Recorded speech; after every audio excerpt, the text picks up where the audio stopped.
In the mid-19th century, military confrontations between Ashanti and the Fante contributed to the growth of British influence on the Gold Coast, as the Fante state, concerned about Ashanti activities on the coast, signed a bond of 1844 at Fomena Adanse that allowed the British to take control of judicial authority from the African courts.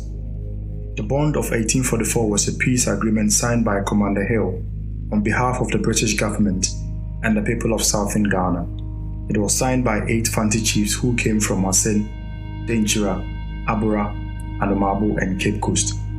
By the late 19th century, the British, through conquest or purchase, occupied most of the forts along the coast. 2 major factors laid the foundations of British rule and the eventual establishment of a colony on the Gold Coast. British reaction to the Ashanti Wars and the resulting instability and disruption of trade, and Britain's increasing preoccupation with the suppression and elimination of the slave trade. During most of the 19th century, Asante, the most powerful state of the Akan interior, sought to expand its rule and to promote and protect its trade. The first Asante invasion of the coastal regions took place in 1807. The Asante moved south again in the Ga-Fante War of 1811. and in the Asante Akim Ekriapem War of 1814 to 1816.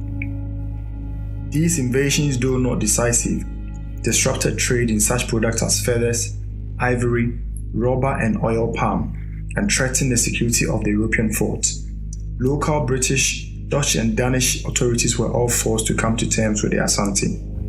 In 1817, the African Company of Merchants signed a treaty of friendship that recognized Asante claims to sovereignty over large areas of the coast and its peoples. The assets of the African Company of Merchants consisted primarily of 9 trading posts or factories.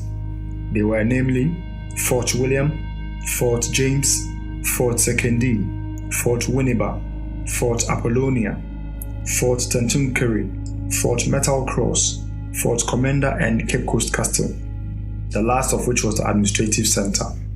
The coastal people, primarily some of the Fantes and the inhabitants of the new town of Accra, who were chiefly Ga, came to rely on British protection against Asante incursions, but the merchant companies had limited ability to provide such security. The British Crown dissolved the company in 1821, giving authority over British forts on the Gold Coast to Charles McCarthy, governor of the colony of Sierra Leone. The British forts in Sierra Leone remained under common administration for the first half of the century. McCarthy's mandate was to impose peace and to end the slave trade. He sought to do this by encouraging the coastal peoples to oppose Kumasi rule and by closing the great routes to the coast. Incident and sporadic warfare continued, however. In 1824, McCarthy was killed and most of his forces was wiped out in a battle with the Asante forces. The British were able to defeat an Asante invasion of the coast in 1826 with a combined force of British and local forces, including the Fante and the people of Accra. When the British government allowed control of the Gold Coast settlement to revert to British African Company of Merchants in the late 1820s, relations with Asante were still problematic. From the Asante point of view, the British had failed to control the activities of their local coastal allies. Had this been done, Asante might not have found it necessary to attempt to impose peace on the coastal peoples. McCarthy's encouragement of coastal opposition to Asante and the subsequent 1824 British military attack further indicated to Ashanti leaders that the Europeans, especially the British, did not respect the Asantes. Military confrontations between Ashanti and the Fante contributed to the growth of British influence on the Gold Coast, as the Fante state, concerned about Ashanti activities on the coast, signed the Bond of 1844 at Fomena Adanse that allowed the British to take over the authority from African courts. The agreement bound the coastal rulers to protect the rights of individuals and of property, to abolish such regressive customs such as human sacrifice, and to authorize British judges to help them try crimes such as murder and robbery, so that the customs of the country will become molded to the general principles of the British. For nearly 3 centuries, European interests on the coast of West Africa were mainly commercial. The British, who had been on the shores of Ghana from as early as 1555, devoted their first 175 years to the building of their trading stations and trading activities which included the trading of slaves with the locals. This resulted in the rise of two formidable indigenous states, the Fantis, who were along the coast, and the Ashantis in the adjacent forest. The united Fantis had control of the trade routes to the sea. Trading activities along these routes were on their terms. The Asantes secured control over the supply of gold and slaves to the coastal markets. The distribution of European imports they receive in exchange was also managed by the Asantes. As the Asante kingdom grew in wealth and influence, they sought to eliminate the middlemen from the supply chain, who were the Fantis. This led to a long period of conflict between the two ethnic groups. In 1755, the king of Asantes, who was at the time Osei Bonsu, began preparing for war with the Fantis. However, he died before preparations could be completed. A 20-year succession dispute ensued.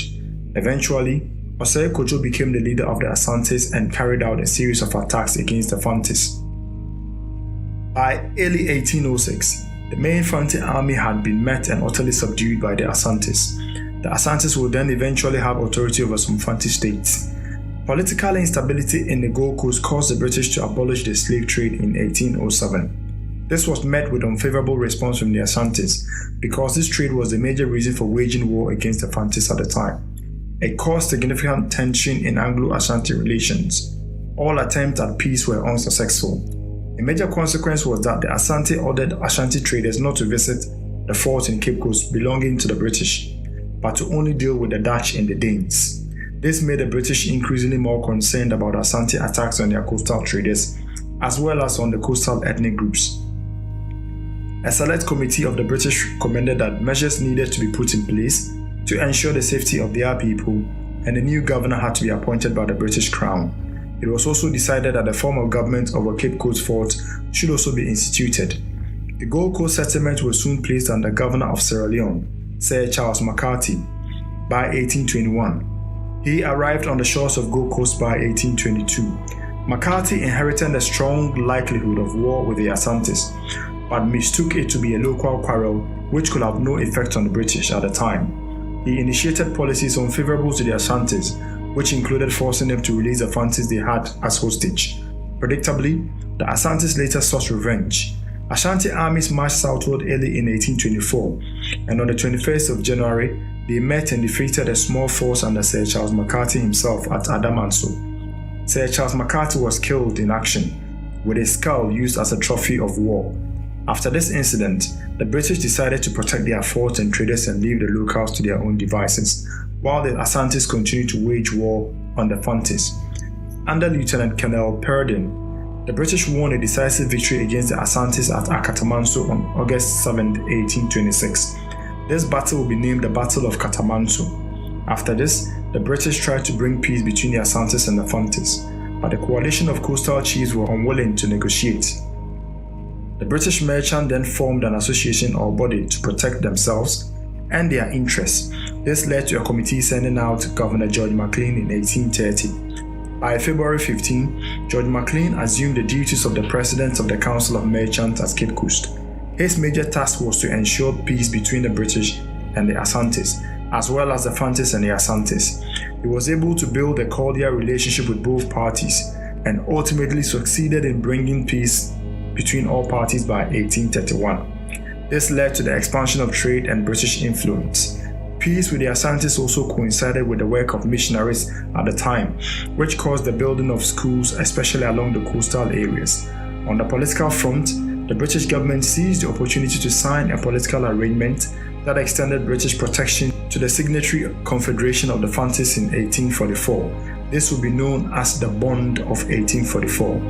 Many divisions of Achim Kutuku, the Wassa, and the Aguna had also signed the bond by 1849. The number of states adhering to the bond in the coastal states increased by 1850. The kings of the Fanti states who signed the bond of 1844 were Kwadwo Tibu, king of Denchira; Kwesi Otu, chief of Abra; Chibu Kuma, chief of Asin; second chief of Asin called Jebi; Kwesi Ankra, chief of Donade; Ewusi, chief of Dominase; Amonu, chief of Anomabo; and Joe Agri, chief of Cape Coast. It is believed that the Bond of 1844 was the official move which paved way for colonial rule over the southern lands of Ghana until a later date when the Ashanti State and the hinterlands were eventually brought under British rule. In my next video, I'll be discussing the Battle of Nsamanko of January 1824 and the Battle of Akatamansu in 1826. The Akatamansu War, also known as the Battle of Dodua, was a war that defeated and prevented the Ashantis from dominating the coast in 1824. Allied forces fought gallantly and overcame the Ashanti army with a devastating victory which paralyzed the Ashanti army and was a factor in the loss of its former glory. This contributed to the British power and prestige rise on the coast and the hinterlands of Ghana. If you like my videos, do subscribe and share, as I'll be coming your way with more discussions and presentations in the coming days. See you all next time.